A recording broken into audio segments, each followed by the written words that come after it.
जात असलेल्या बसमधून एक अट्टल खुनी प्रवास करतोय हे कळल्यावर एसटी बस चालक आणि वाहकाने प्रसंगावधान राखत मोठ्या चालाकीनं आरोपीला पकडून दिले। पुणे लातूर मार्गावर ऑपरेशन ट्रिपल बेलचा थरार रंगला। फिल्मी वाटावी अशी ही थरारक कहाणी प्रत्यक्षात घडली आहे।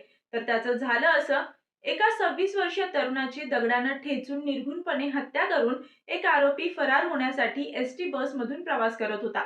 पोलिसांना त्याची गुप्त माहिती मिळाली।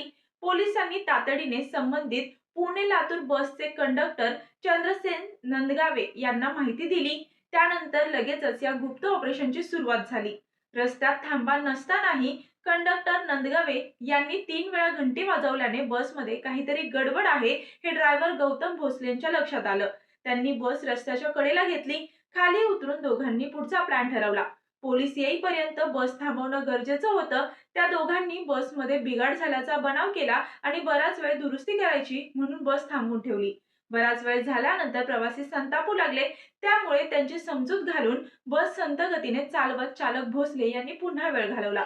एवढं सगळं घडत असतानाही या बसमधून प्रवास करणाऱ्या अट्टल गुन्हेगार विलास शिंदेला या ऑपरेशन ट्रिपल बेलची जराही कल्पना आली नाही। तो पठ्ठ्या पूर्ण वेळ मोबाईलमध्येच व्यस्त राहिला आणि अचानक येऊन पोलिसांनी त्याच्या मुसक्या आवळल्या। सध्या आरोपी शिंदे आणि त्याच्या एका साथीदाराची जेलमध्ये रवानगी करण्यात आली आहे। पोलीस आणि परिवहन मंडळाच्या या दोन्ही कर्मचाऱ्यांमधला समन्वय, सुसंवाद आणि त्यांच्या धाडसानं एक गुन्हेगार जेरबंद झालाय। ऑपरेशन ट्रिपल बेलच्या सर्व जिगरबाजांना योद्धा न्यूजचा सलाम।